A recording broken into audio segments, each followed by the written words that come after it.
Moikka kaikki! Mä ajattelin nyt tehdä tällaisen videon blogiin, kun mä en oo tehnyt mitään videoita mun blogiin, niin mä ajattelin, että olisi vähän vaihtelua.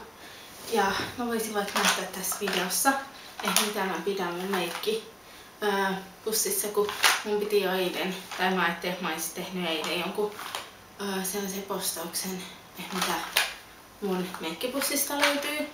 Niin mä ajattelin nyt vaikka tässä näyttää. No ekaksi mulla on yleensä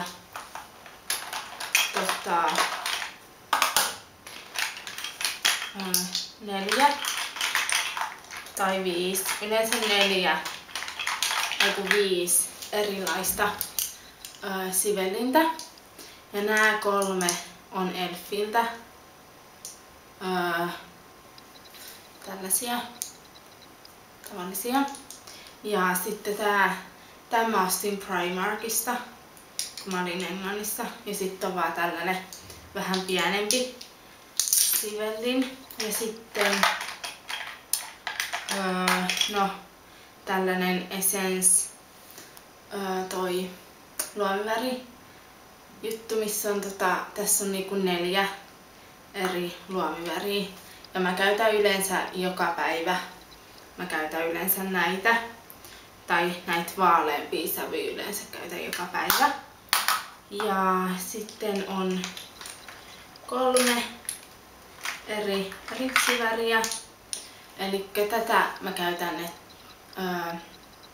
vähän, että tulisi tuuhemmat ripset. Ja sitten tää on hyvä. Tää tekee tosi pitkäksi ripset.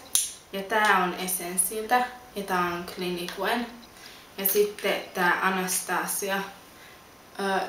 Tätä niinku, mä en oikein tykkää käyttää tätä silleen, että niinku, mikä toi on? Niinku laittaa ripsien päälle, että tulisi vedenkestävä niinku ripsiväri. Vaan mä tykkään käyttää tätä silleen, että laittaa, ennen kuin laittaa mitään ripsiväriä, niin laittaa tätä, koska tätä tekee ihan tosi pitkäksi niinku mun ripset. Niinku, siis ihan hurjaan pitkäksi, niin mä tykkään käyttää tätä silleen. Ja sitten myös löytyy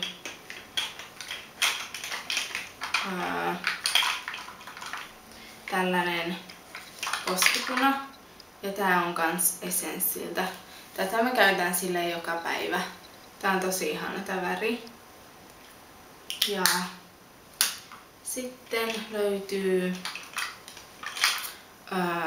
tällainen peitevoide. Tää on kans Essence.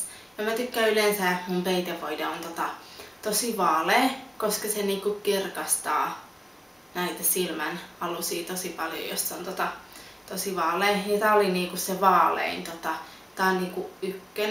Ja tää ei oo niin vaalea, mitä mä tykkäisin, koska mä en löytänyt yhtään vaaleampaa peitevoidetta.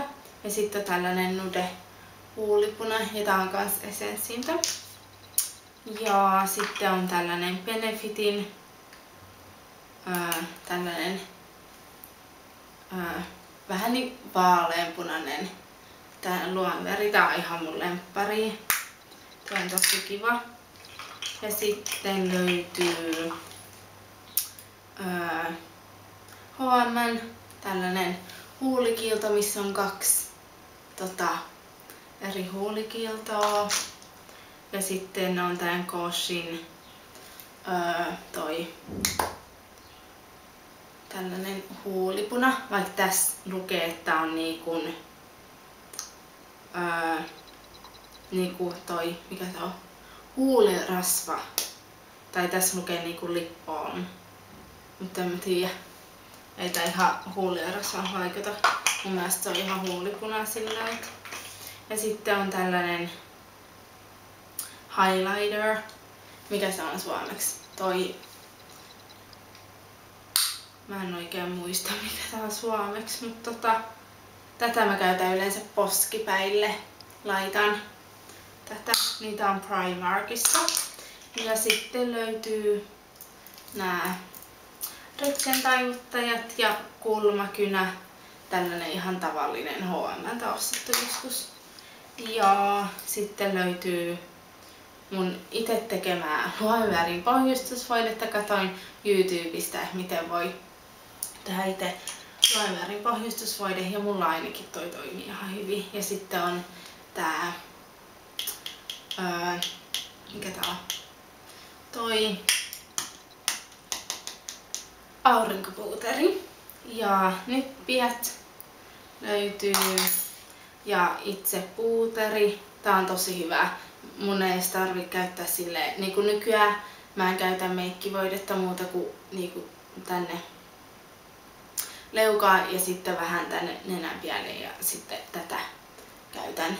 Tää on tosi hyvä tää puuteri ja tää on Increase Cosmetics. Ja sitten on Elfin tällainen, missä on 2 poskipunaa ja 2 aurinkopuuteria.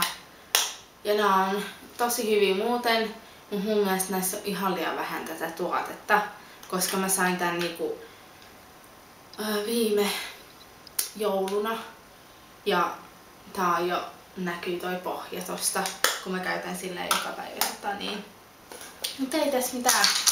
Tällaista löytyi mun meikkipussista ja varmaan niin monet on kysynyt myös mun treenaamisesta, niin mä ajattelen, että mä voisin tehdä jonkun videon, missä mä vähän kerron enemmän mun treenaamisesta ja syömisestä ja silleen,